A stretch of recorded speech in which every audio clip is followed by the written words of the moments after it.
बिस्मिल्लाहिर्रहमानिर्रहीम अस्सलाम वालेकुम। आज हम mathematics 11th class federal board इसकी जो एक्सरसाइज नंबर 2.6 है उसका क्वेश्चन नंबर 3 इसको समझेंगे। तो क्वेश्चन नंबर 3 कुछ इस तरीके से लिखा गया है कि solve the following system of linear equations.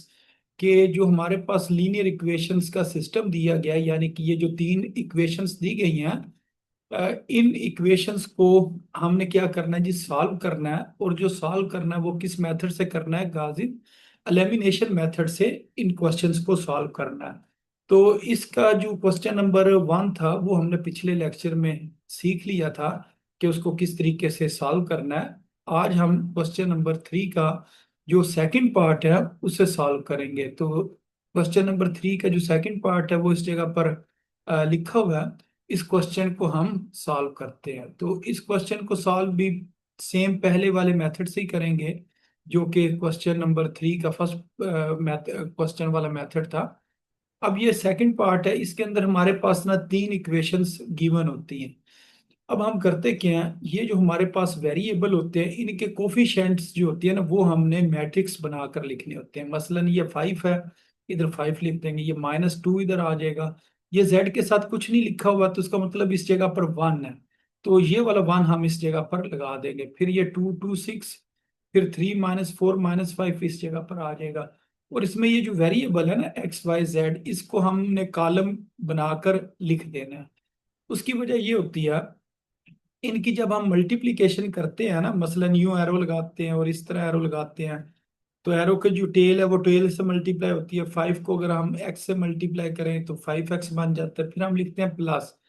फिर ये 2 ने मल्टीप्लाई होना है y के साथ, यानी कि दरमियान वाले जो एरो का हिस्सा है वो दरमियान वाले एरो के हिस्से से मल्टीप्लाई होगा, तो वो -2 ने मल्टीप्लाई हो जाना है y के साथ। फिर 1 ने मल्टीप्लाई होना है z के साथ, तो जब 1 को z से मल्टीप्लाई करेंगे तो 1z आ जाएगा। तो ये 5x - 2y और प्लस z आ जाता है।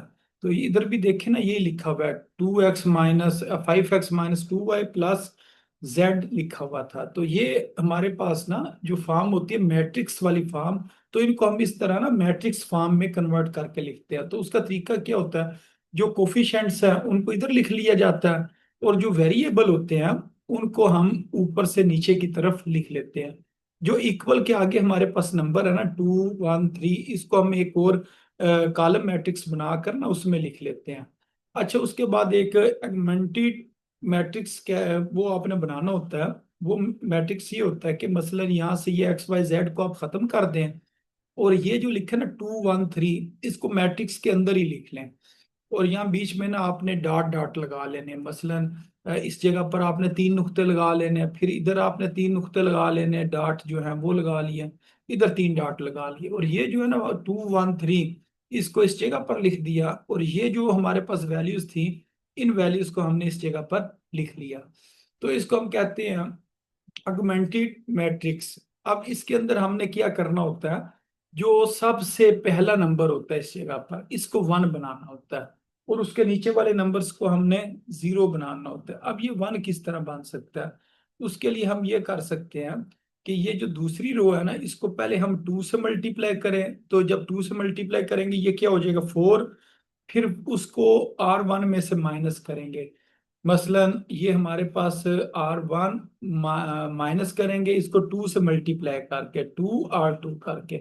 अब ये देखें, ये हमारे पास क्या लिखा हुआ है 5, फिर ये लिखा हुआ है -2 1 और 2, ये हमारे पास R1 है। अब इसको हमने ना 2 से मल्टीप्लाई करना है सारी टर्म को, ये 4 हो जाएगी। ये 4 जब इसको 2 से मल्टीप्लाई करेंगे 12 बन जाएगा, जब इस 1 को 2 से मल्टीप्लाई करेंगे 2 बन जाएगा। अब इनके हमने ना साइन चेंज करने हैं, क्योंकि हमने क्या कहा कि इसको माइनस करना ना, ये दरमियान में माइनस है, तो इनके हम क्या करेंगे साइन चेंज करेंगे।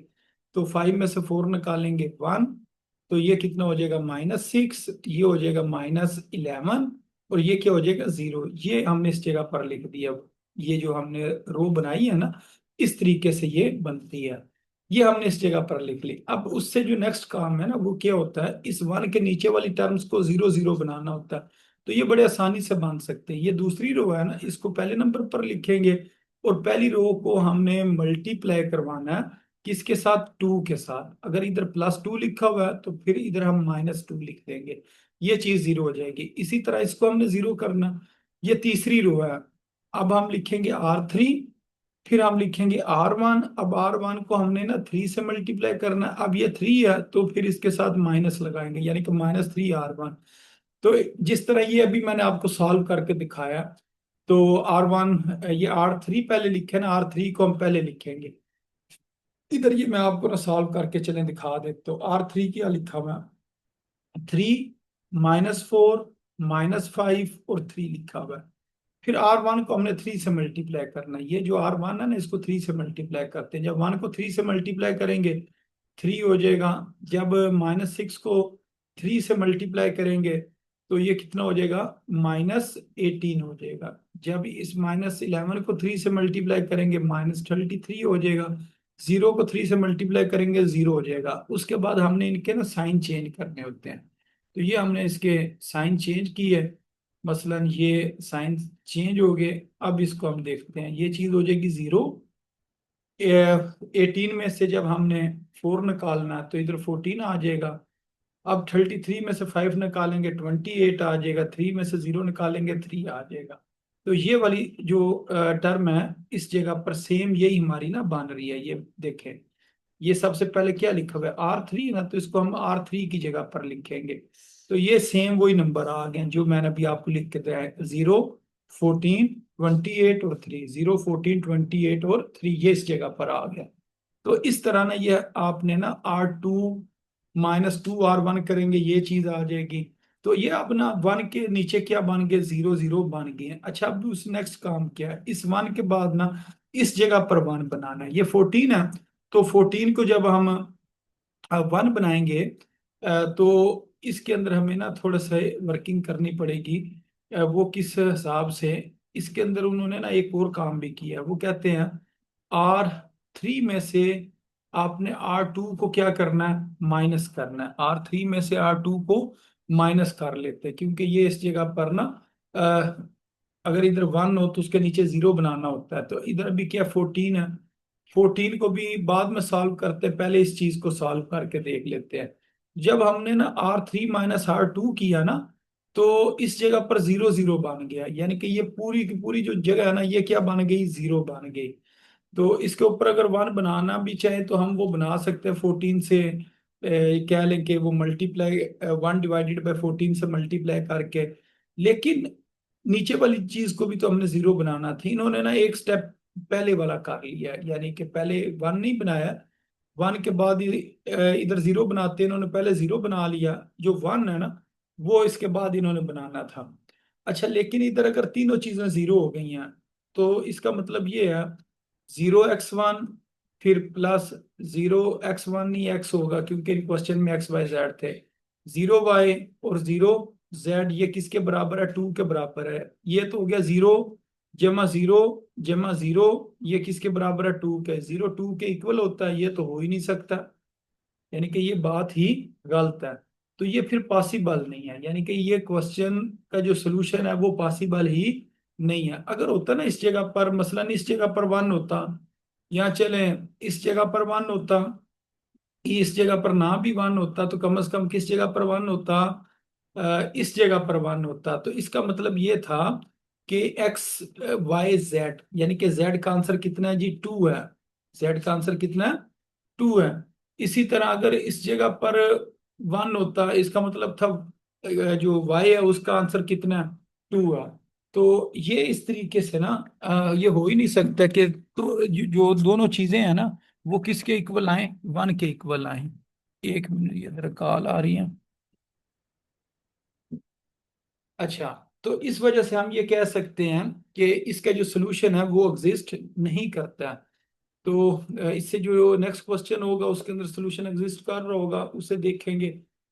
अच्छा, अब ये हमारे पास क्वेश्चन है, इसमें ना y नहीं लिखा हुआ, इसको हम यूं लिखेंगे, 2x + 0y +1z। उसके बाद हम क्या इसे लिखेंगे, ये z है ना, z को हम क्या लिख सकते हैं, 1z लिखा जा सकता है। ये 0y + 1z, ये किसके बराबर है, 2 के। फिर इसमें x नहीं है, इसको लिखेंगे 0x plus 2y minus Z है तो इसको लिखेंगे -1z। ये किसके बराबर है जी, 3 के। फिर ये x है, इसका मतलब 1x प्लस 3y, और इसमें z नहीं है तो 0z इक्वल टू 5।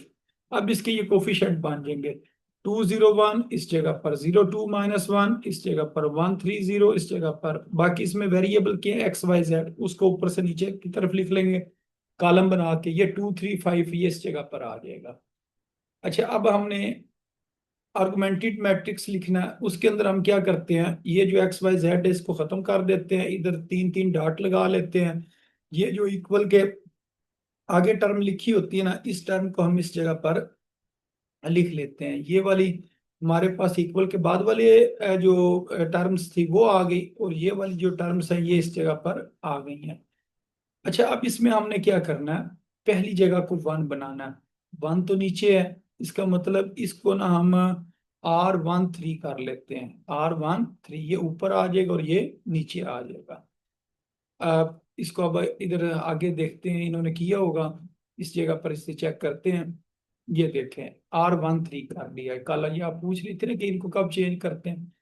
जिस टाइम यहाँ पर हम 1 बनाना चाहें और 1 किधर हो, नीचे हो, अगर दूसरे रो के अंदर होता तो इधर हमने R12 लिख देना था। अब तीसरी रो में वो 1 था ना, तो इस वजह से 13 लिखा है। जो पहले नंबर पर चीज लिखी होती है ना, मसलन इधर 1 लिखा है ना पहले नंबर पर, इसका मतलब इसको पहले नंबर वाले जगह पर चेंजिंग करनी है। और ये 3, ये ऑटोमेटिक वैसे ही चेंजिंग हो जाती है, ऊपर ये वाली चीज ऊपर, ऊपर वाली चीज नीचे आ जाती है। अच्छा, अब हमने क्या करना है, इसके नीचे 0 बनाना है। ये तो पहले ही 0 है, इस 2 का 0 बनाना है। तो ये कौन सी रो है, तीसरी रो है, तो इधर R3 लिखा। अब ये ऊपर जो R1 है ना, जिसके साथ 1 लिखा हुआ है, इसको हमने मल्टीप्लाई करना है 2 के साथ, फिर क्या करना, माइनस करना है। तो ये मैं आपको करके दिखा देता हूँ। ये क्या लिखा है, 2012। अब ये इसको हमने 2 से मल्टीप्लाई करना है, 1 को 2 से मल्टीप्लाई करेंगे, 2 3 का बन जाएगा 6, 0 का 0 ही रहेगा, और 5 का बन जाएगा 10। अब इनके हम साइन चेंज करेंगे, ये माइनस, ये माइनस, ये माइनस, ये माइनस, ये कैंसिल हो जाएगा, इधर 0 आ जाएगा, ये आ जाएगा -6, ये आ जाएगा 1, और ये -8। तो यही जो चार टर्म्स है ना, ये इस जगह पर लिखी हुई है। तो ये 1 के नीचे ना ये दोनों टर्म्स क्या बन गई, 0 बन गई। अब उससे अगला काम हमने क्या करना है, इस 2 को 1 बनाना है। ये जो 2 है ना, इस जगह पर क्या बनाना है, 1 बनाना है। तो उन्होंने इस 1 बनाने की बजाय ना पहले नीचे वाली चीज को ना इन्होंने 0 कर लिया है। ये वाली जो टर्म है ना, यानी कि जो R3 है ना, इसको वो पहले सॉल्व कर रहे हैं, तो बाद में ये ऊपर वाले को देख लेंगे। अच्छा, अब इसको उन्होंने 0 बनाने के लिए क्या उन्हें करना पड़ेगा, इस जगह पर लिखा हुआ है 6 और ऊपर क्या लिखा हुआ है 3। अगर 3 को वो 2 से मल्टीप्लाई करें 6 बनेगा, और वो जो 6 है इधर आके ऐड हो जाएगा। तो हम कहेंगे जी R3 में हमने तब्दीली करनी है, लेकिन R2 को हम 3 से मल्टीप्लाई कर लेते हैं। अगर आप R2 से करना चाहें फिर भी हो जाएगा, R1 से करना चाहें तो फिर भी हो जाएगा। ये इन्होंने R2 से किया, अगर हम R1 से करें फिर इसे यूं लिखेंगे R3, फिर हम लिखेंगे +2R1, फिर भी ये चीज ना 0 बन जाएगी। ये हमारी मर्जी है, जिस तरह मर्जी से बना लें। इसके साथ भी बना सकते हैं और इसके साथ भी बना सकते हैं, दोनों ही ठीक है। अच्छा, अब ये चीज 0 बन गई है। अब हमने क्या करना है, ये जो नंबर है ना, इसको हम क्या करते हैं, 1 बनाने की कोशिश करते हैं। तो ये 1 किस तरह बन सकता है, ये क्या लिखा हुआ है -2, इसको ना हम 1 -1 डिवाइडेड बाई 2 से मल्टीप्लाई करेंगे इस पूरी रो को। तो ये बन जाएगा 1, और जब इसके साथ ये -1/2 से मल्टीप्लाई करेंगे ना, ये जगह आ जाएगी -1/2।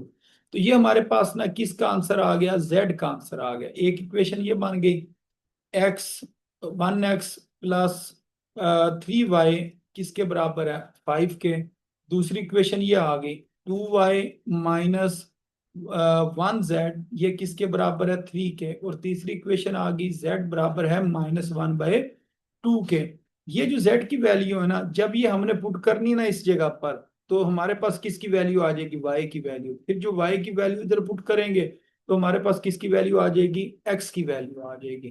तो ये z की वैल्यू का हमें पता है, z की वैल्यू को हम ये दूसरी इक्वेशन में पुट किया, तो ये माइनस माइनस +1/2, इसने जब दूसरी तरफ जाना ना, तो ये प्लस है, इधर आके माइनस हो जाएगा। फिर उसके बाद इसका एलसीएम लेंगे, 3 के नीचे कुछ नहीं है तो 1 लिख लेंगे। अब इसका 2 एलसीएम आ जाएगा, ये इधर ये इधर, ये आ गया 6 - 1, वो कितना हो जाएगा 5/2 हो जाएगा। तो इस तरह ना ये 5/2, 2 इधर मल्टीप्लाई हो रहा है, इधर आके डिवाइड होगा।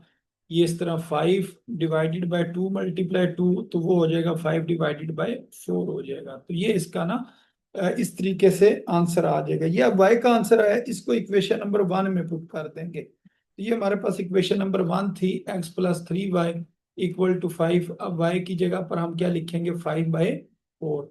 ये बन जाएगा 15/4। फिर ये 15/4 दूसरी तरफ जाकर -15/4 हो जाएगा। फिर इसका हम एलसीएम लेंगे, एलसीएम 4 आ जाएगा। ये इधर मल्टीप्लाई होके 20 - 15, तो ये आ जाएगा 5/4। ये इसका आंसर आ जाएगा। तो इस तरह इस क्वेश्चन ने ना सॉल्व होना था। अच्छा, अब इसके बाद जो इससे नेक्स्ट क्वेश्चन है, इसे देखते हैं। इनके जो कोफिशिएंट्स हैं उनको हमने इस जगह पर लिख लिया, फिर XYZ लिख लिया है। फिर उसके बाद ये जो लिखा हुआ था ना 4 3 1, इसको इस जगह पर लिख लिया। फिर इसका वो दूसरा मैट्रिक्स बनाएंगे इस तरह, 1 2 5 3 -2 2 5 -8 और -4। फिर इधर 3 3 नुक्ते लगाएंगे, ये आ जाएगा 4। फिर इधर 3 नुक्ते लगाएंगे, इधर 3। फिर 3 नुक्ते लगाए, इधर A लिख लिया। अच्छा, अब ये इन्होंने इस तरह ना इस जगह पर लिखा होगा, यानी कि इस पेज के दूसरी साइड पर मैं आपको दिखाता हूँ। इसके ऊपर इन्होंने ना ये चीज लिखी होगी, ये इस जगह पर, ये थोड़ा सा ऊपर इसे मैं कर लेता हूँ, ये आ गया। ये इन्होंने ना बना के रखा हुआ है। अब इन्होंने क्या करना होता है, इस जगह को 1 बनाना होता है, ये पहली 1 है। अब इसके नीचे वाली जो टर्म्स है ना, इनको हमने 0 करना है, इन दोनों टर्म्स को 0 करना है। 0 करने के लिए हम क्या करेंगे, वही पुराना वाला मेथड। इधर मैं आपको जरा थोड़ा सा छोटा करके दिखाता हूँ ताकि सही आपको ये चीजें ना नजर आना शुरू हो जाए। अच्छा, उसके लिए ये जगह तो पहले ही 1 है। नीचे 0 बनाने के लिए R2 को हमने -3 से -3R1 करेंगे, और इस जगह पर 5 है तो R3 -5R1 करेंगे, ये 0 0 बन जाएगी। अच्छा, उसके बाद हमने क्या करना है, ये तो हमारे पास बन गया है। अब ये जो -8 है ना, इसको 1 बना लेते हैं। तो इसको -1/8 से मल्टीप्लाई करेंगे, ये 1 बन जाएगा। और उसके बाद ये जो नीचे वाली चीज है ना, इसको भी उन्होंने 1 बना लिया। ये -18 है, -1/18 से इसे मल्टीप्लाई करें, ये भी 1 बन जाएगा। 1 इस वजह से बनाया ताकि 0 बनाने में आसानी हो। तो फिर इस 1 को हमने क्या बनाना है, 0 बनाना है। तो वो 0 किस तरह बन सकता है, R3 -R2 करेंगे, ये बन जाएगा 0। उसके बाद ये हमारे पास ना इस चीज को ना हम क्या बना लेंगे जी, 1 बना लेंगे। तो इसको अगर हम -72 से मल्टीप्लाई करें तो ये 1 बन जाएगा, और इधर -72 से मल्टीप्लाई करेंगे तो वो +5 आ जाएगा। इस तरीके से -5/72, और ये -72 से मल्टीप्लाई किया, ये और ये कैंसिल हो गए, माइनस माइनस +5 आ गया। अब यहां से ना इक्वेशंस हम बनाएंगे, 3 इक्वेशंस बनेंगी। ये ये जगह होती है z की, 1z किसके बराबर है, 5 के। फिर ये 1y यानी कि ये वाला y +13/8z, ये किसके बराबर है जी, 9/8 के। फिर ये x +2 है +5z, ये किसके बराबर है, 4 के बराबर है। तो ये हमने ना 3 इक्वेशंस बना ली। अब क्या करेंगे, z की वैल्यू इस जगह पर पुट करेंगे तो y की वैल्यू आ जाएगी। फिर y की वैल्यू और z की वैल्यू, इन दो का हमें पता है, ये दोनों इसमें पुट करेंगे तो हमारे पास x की वैल्यू आ जाएगी। ये इधर इन्होंने पुट किया हुआ है और सॉल्व भी किया हुआ है, ये इसका आंसर आ जाता है। हाँ जी, इस क्वेश्चन में अगर आपने कोई बात पूछनी है तो बताएं, नहीं तो फिर इसके बाद मैं इससे नेक्स्ट क्वेश्चन जो है ना वो स्टार्ट कर देता हूँ। इनकी उम्मीद आपको समझ आ गई होगी, ये ज्यादा मुश्किल नहीं थे। जी। अच्छा, अब इसके बाद हमने ना क्वेश्चन नंबर 4 करना है। क्वेश्चन नंबर 4 भी सेम यही है, सिर्फ फर्क क्या, उन क्वेश्चंस में ना वेरिएबल XYZ लिखे हुए थे, XYZ। अब ये जो क्वेश्चन है ना, इसमें लिखा होगा X1 X2 X3, बस ये फर्क है, बाकी करना उसी तरह ही है। अब solve the following system of linear equation by Gauss Jordan method, वो इल्यूमिनेशन मेथड या जो गाजिस मेथड या गाजिस जॉर्डन मेथड, ये एक ही है। यानी कि इन क्वेश्चन को उसी तरह ही सॉल्व करना है। ये सिर्फ थोड़ा सा फर्क आ गया, ये x1 y1, ये x1 x2 x3 को इधर लिखा, बाकी उसी तरह ये हमने बना के लिख लिया। और ये 2 7 10 को इस जगह पर लिख लिया। फिर ऑगमेंटेड मैट्रिक्स लिखा, ये वाली जो सारी वैल्यूज हैं इधर लिख ली, ये वाली सारी वैल्यूज को इधर लिख लिया। अब हमने क्या करना है, ऊपर वाली जगह पर ना 1 बनाना है, इस जगह पर 1 और नीचे 0 हो। तो उन्होंने इस तरह किया कि पहले इस जगह पर 1 बना लिया, फिर वो 1 को ऊपर ले जाएंगे, R2 - R1 किया। अब 3 में से अगर 2 निकालें तो इधर क्या आ जाएगा, 1 आ जाएगा।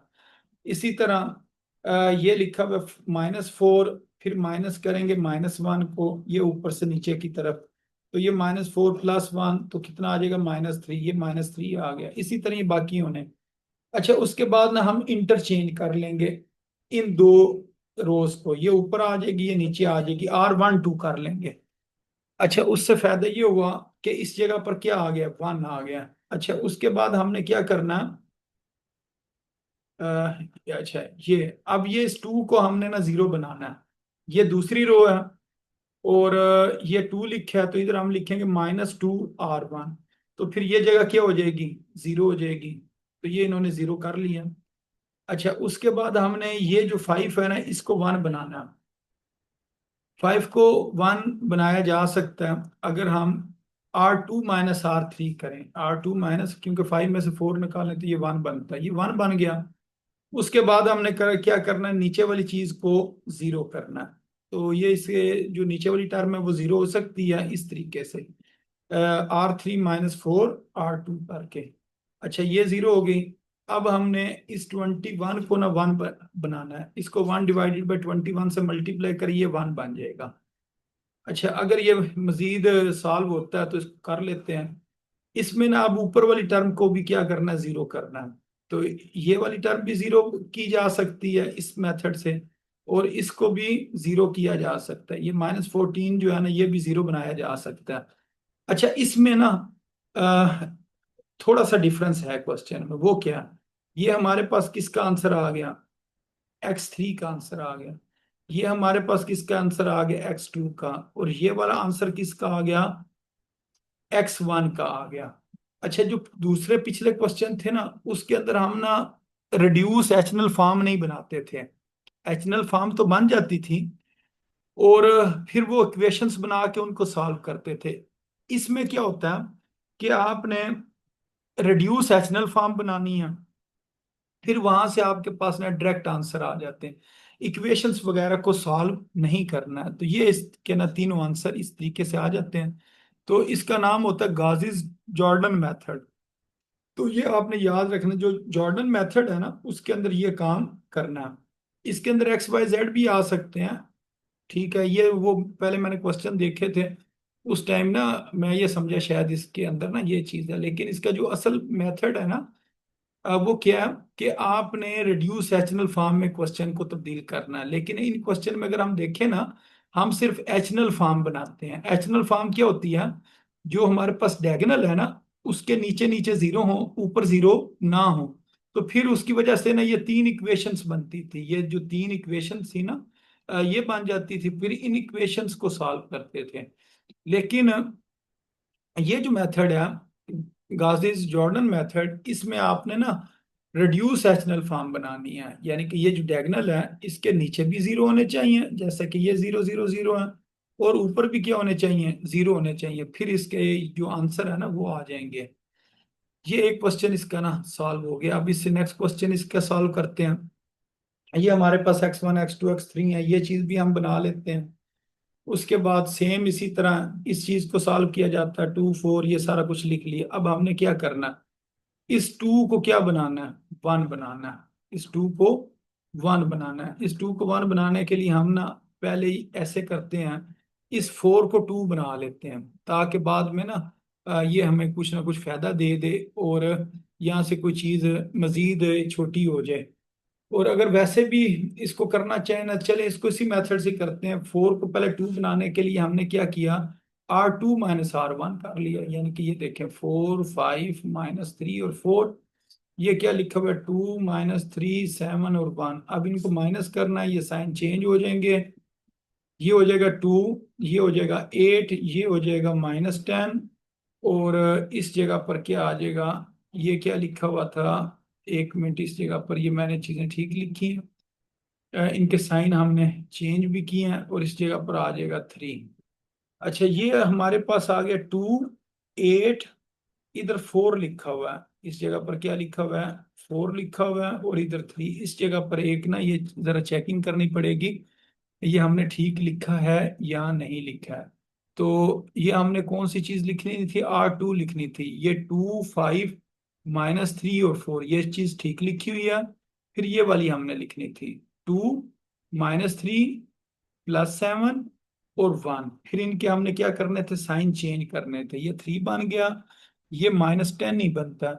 और उसके बाद ये जो जगह, ये बल्कि इस जगह पर ना, किस जगह पर ये वाली, ये ठीक चीज है, मैंने तो सही लिखी है, तो आंसर तो ये आ रहा है। तो इस जगह पर आ जाएगा 2, इधर आ गया 8, इस जगह पर ना कोई गलती है। ठीक है, या ऊपर गलती है या कोई और गलती है। इधर जरा एक दफे से चेक कर लेते हैं। 2 - 3 7 4 5 - 3 10 - 4 और 18। तो यही चीजें इन्होंने इस जगह पर लिखी हुई हैं। उसके बाद इनको हमने लिख लिया जी, ये R2 को लिखा। R2 क्या लिखा हुआ है जी, 4 5 - 3 और 4, ये लिखा।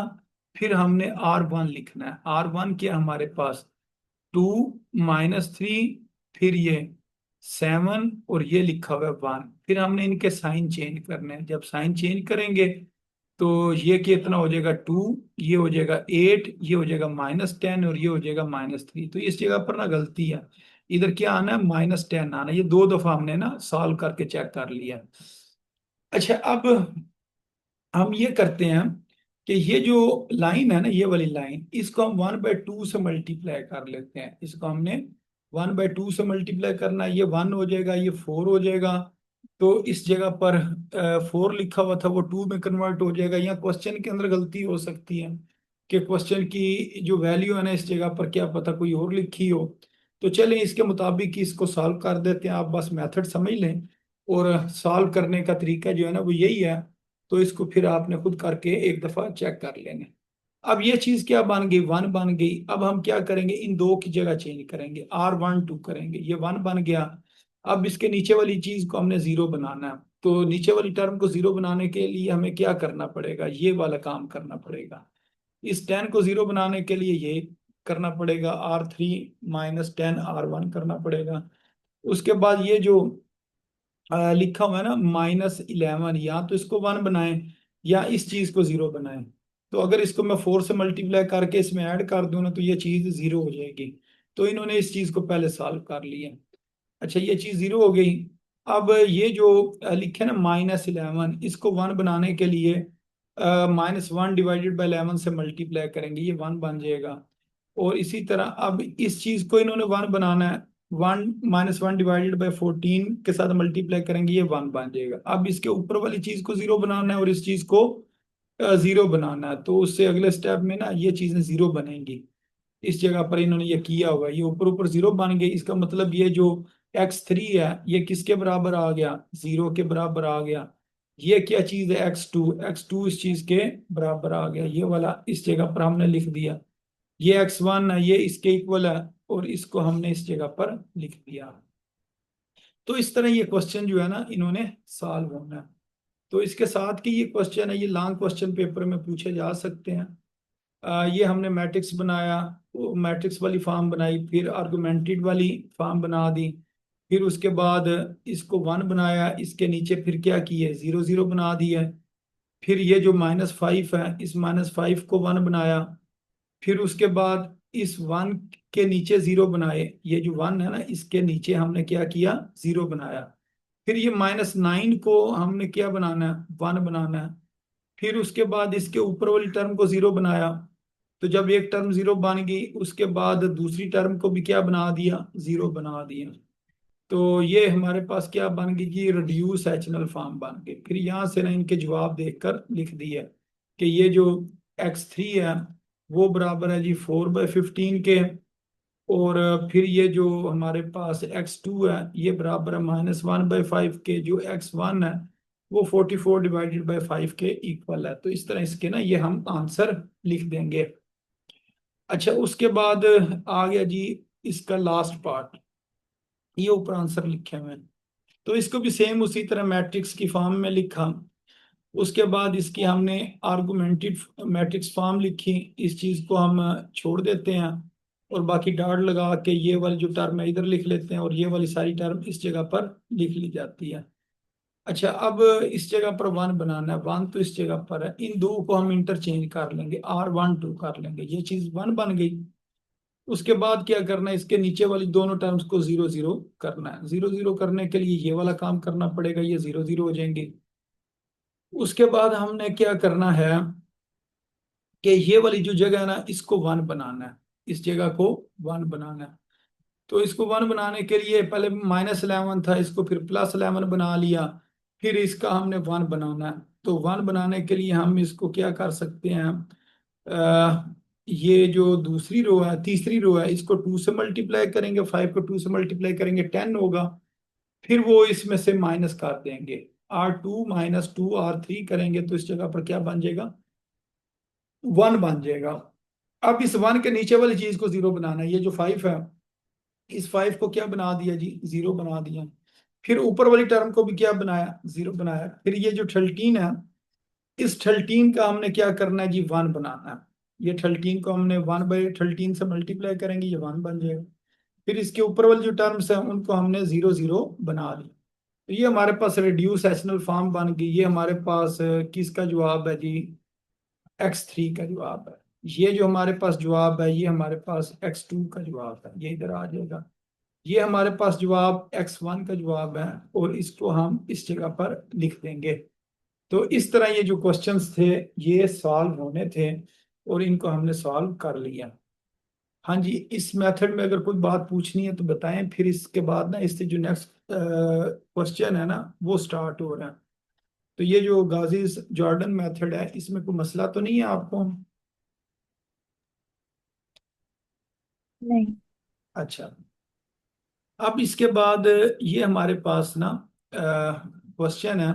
ये क्वेश्चन बहुत इंपॉर्टेंट है, ये जो क्रैमर रूल वाला है ना ये इंपॉर्टेंट क्वेश्चन है, और ये पेपर में ना पूछे भी जाते हैं। तो ये मैं इधर लिख भी रहा हूँ ताकि आपको याद रहे। ये इंपॉर्टेंट क्वेश्चंस हैं, ठीक है? कौन से, क्रैमर रूल वाले। ये आसान होते हैं और जल्दी हल भी हो जाते हैं, तो इस वजह से ये इंपॉर्टेंट होते हैं।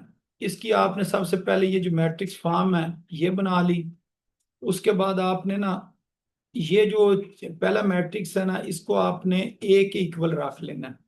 फिर आपने क्या करना है, इसका आपने डिटर्मिनेंट फाइंड करना है, या मॉड जो है ना वो फाइंड करना है, वो आपको लेना आता है। ये नंबर ले लेते हैं, ये छोड़ देते हैं, ये सारा काम ना आपने पहले किया हुआ है। ये कितना आ जाएगा, ए मॉड का आंसर आ जाएगा 52, ये आपने निकालना है। फिर आपने निकालना है D1। D1 बराबर होता है, नीचे ए का मॉड लिखते हैं, और ऊपर आपने ना ये जो इसके होते हैं ना 3 कॉलम होते हैं। जो बी वाला है ना, जो इक्वल के बाद वाला है, उसको आपने पहले कॉलम पर लिखना है और उसको सॉल्व करना है। ये जो लिखा ना 8 1 और 10, ये पहले कॉलम की जगह पर आपने ना लिखना है। पहले ये मैं इधर आपको दिखाता हूँ, इसको मजीद थोड़ा सा छोटा करके, फिर ये नजर आ जाएगा। ये देखें, इसको इधर से मैं मिटा देता हूँ। ये जो चीज लिखी हुई है ना 8 1 और 10, इसको आपने किस जगह पर लिख लेना है, पहले कॉलम की जगह पर लिख लेना है। तो 8 1 और 10 ये पहले कॉलम की जगह लिखा, बाकी दोनों कॉलम को इसी तरह रहने देना है। ये बन जाता है D1। ये क्या बन जाता है, D1 बन जाता है। अब आपने जब जवाब निकालना है ना x1 का, x1 बराबर होगा D1 का मॉड डिवाइडेड बाय ए का मॉड। A1 का मॉड जो है ना ये हमने पहले मालूम कर लिया, ठीक है? ये ऊपर हमने ए का मॉड जो है ना वो मालूम किया हुआ है। पहले आपने D1 बनाना है, उसका डिटर्मिनेंट लेना है, फिर आपने D2 बनाना है। D2 किस तरह बनेगा, इसको आपने दूसरे कॉलम की जगह लिखना है, यानी कि 1 -1 3 लिख लिया। दूसरे कॉलम की जगह आपने लिख लेना 8 1 10। तीसरे कॉलम को इसी तरह लिख लेना 2 3 4। फिर ये हमारे पास ना D2 बन जाएगा। फिर इसका आपने डिटर्मिनेंट लेना, ठीक है। फिर इसी तरह आपने D3 बनाना है। तो 8 1 10 को आपने ना तीसरे कॉलम की जगह लिखना है, और फिर आपने D3 का डिटर्मिनेंट फाइंड कर लेना है। फिर आपने ना ये फार्मूले लिखने हैं, इधर मैं आपको ना जरा फार्मूले लिख के दिखाता हूँ, वो आपने लिख लेने हैं। तो फार्मूला क्या है, जो x1 है ना वो बराबर है D1 का माड डिवाइडेड बाय ए का माड।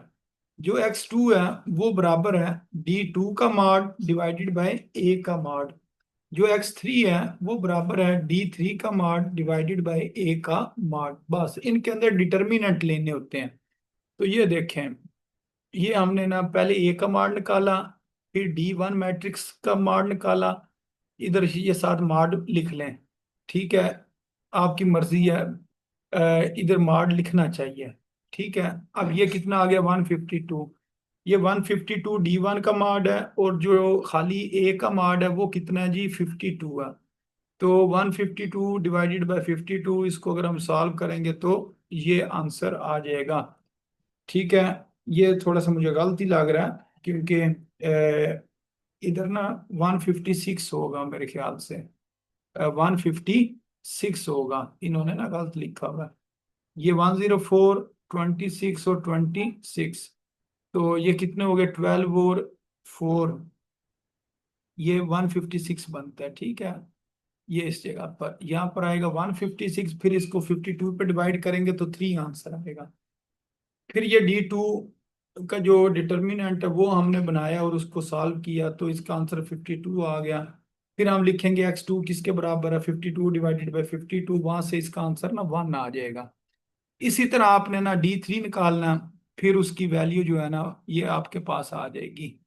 उससे अगला क्वेश्चन देख लें, ये आपने मैट्रिक्स फॉर्म बनाई, फिर आपने ये जो चीज है इसको आपने ए के बराबर लिखा, इसका आपने डिटर्मिनेंट निकाला। फिर जो इक्वल के बाद वाले उसको पहले कॉलम की जगह लिखा, वो D1 बन गया, उसका डिटर्मिनेंट निकाला, फिर ये फार्मूला लिखा, वैल्यूज पुट कर दी। इसी तरह आपने D2 मैट्रिक्स बनाया, ये वाली जगह इस जगह पर चेंजिंग होगी, बाकी उसी तरह ही होगा। फिर ये वाली वैल्यू हमने पहले निकाली हुई है मार्ट की, वो इधर पुट कर दें, D2 की वैल्यू पुट कर दें और आंसर आ जाएगा। इसी तरह D3 के अंदर ये वाली तीसरे कॉलम की जगह पर आएगा, फिर इसे सॉल्व करेंगे, यहाँ से x3 का जवाब निकल आएगा। अच्छा, उसके बाद जो इससे नेक्स्ट क्वेश्चन है, ये सारे एक तरह के ही हैं। इसमें ना x1 नहीं लिखा हुआ तो वो 0 लिख लेंगे, ये मैट्रिक्स फॉर्म बन गई। फिर उसके बाद ये ए मैट्रिक्स बना, फिर ये ए मैट्रिक्स का डिटर्मिनेंट आ गया। अब इसका आंसर कितना आ गया 0 आ गया, तो फिर हम इसको सॉल्व नहीं करेंगे, हम कहेंगे इसका डिटर्मिनेंट एग्जिस्ट नहीं करता। अच्छा, उससे अगला सवाल भी सेम इसी तरह करना है, मैट्रिक्स फॉर्म बनानी है, मैट्रिक्स बनाना है, ए मैट्रिक्स का आंसर निकालना है। फिर पहले कॉलम को चेंज कर लेना है, और फिर ये D1 निकाल लें, फिर इसका ये फार्मूला लिखें और इसको सॉल्व कर दें। इसी तरह आपने D2 निकालना है, D3 निकालना है और इसमें पुट कर देना। तो इस तरह ये हमारा जो क्वेश्चन है, क्वेश्चन नंबर 5, वो हमने कंप्लीट कर लिया। तो इन क्वेश्चंस के आपने ना अच्छे तरीके से प्रैक्टिस करनी है, ठीक है। बाकी ये कल हम इंशाल्लाह ना मैट्रिक्स इन्वर्जन मेथड इसको स्टार्ट करेंगे और इसे समझेंगे। बाकी आज का काम जो है ना वो यही है, क्वेश्चन नंबर 5 था। तो इससे रिलेटेड अगर आपका कोई क्वेश्चन है तो बताएं। हाँ जी, समझ आ गई नहीं। इसकी? चलें, ठीक है। जी। ये टाइम इसका मुकम्मल हो गया, आखिरी मिनट चल रहा है। तो बाकी जो क्वेश्चन है